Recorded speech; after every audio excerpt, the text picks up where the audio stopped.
This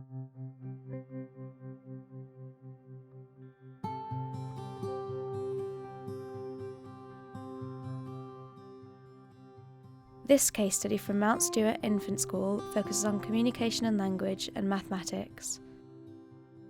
The child that I'm going to talk about today was a mid-year starter in reception. He has English as an additional language. He did start with a good foundation of English. He was using the correct tenses. He was aware of some words for different familiar objects. We try to focus as much as possible on the vocabulary that we can see within books.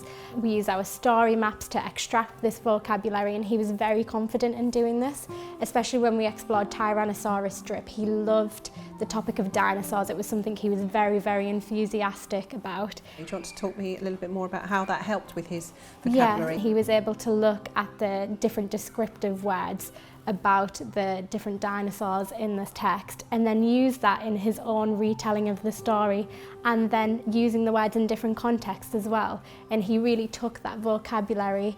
What was his questioning ability? He is very good at questioning. He will question the world around him. When we had the caterpillars in the classroom, he was saying, well, I wonder when they're going to make their chrysalis. It's been a very long time now. When are they going to make it? And there was one caterpillar that didn't make their chrysalis as soon as the other caterpillars did. So he was saying, well, why hasn't this caterpillar got fat yet? Has he not been eating enough food? And he was saying, well, why aren't you eating the food, caterpillar? So he was bringing in those questioning skills into his own experiences. And again, it's just that high level exposure of hearing myself say the questions, but also his peers as well. And making that connection to understanding the world. Yeah. He loves to retell stories. He uses the familiar vocabulary. Again, coming back to words like chrysalis, pupa, he was able to retell the story of the hungry caterpillar independently because we built that up using the book, using pictorial resources, using like concrete puppets of the different characters within the story, and then also linking that to our butterfly garden that we had when we had the butterflies in their nets in the classroom. He particularly enjoys hot seating of characters, because he loves role playing, so he enjoys questioning his friends when they're pretending to be a character, and then himself. So he was able to role play as the giant for Jack and the Beanstalk, and he was answering the questions that his friends were giving him. When he started, he was very confident with his numbers. He could tell me some simple number facts that he could recall. He did need some adult support to say, well, do you know what that number bond is? But it's particularly now at this point in the year, he's able to do that without me reminding him. He's able to say, well, I know that this is this because, and give that reasoning.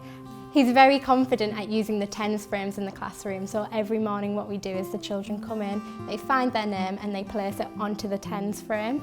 We are then able to use them to subitize how many children are in school today, and he's able to give me that explanation. He actually did that today in school. He recognised what 6 looks like on the tens frame. He just said, I know that it's 6 because there's 5 on the top, there's 1 on the bottom, 1 more than 5 is 6. So he's used that scaffolding that I've put in place, and he's almost prompting himself in his learning and thinking about the processes that he needs to take to get to an answer. How do we know that he is showing a good understanding of what that means? He's very confident in using his number facts in a variety of ways, and he's starting to do that with his real life experiences too. They can explore, and we use the loose parts table particularly in the classroom to encourage that free flow support of the number of the week, using tens frames that we've made out of lollipop sticks, using the part whole model so that he can look at how a number is made in a variety of different ways. There's not just one answer as well. He's very confident at using a number line as well and looking at the changes of the direction in which the numbers are going and noticing the patterns in numbers and the different changes. This child is meeting the level of development expected for both the areas of learning discussed.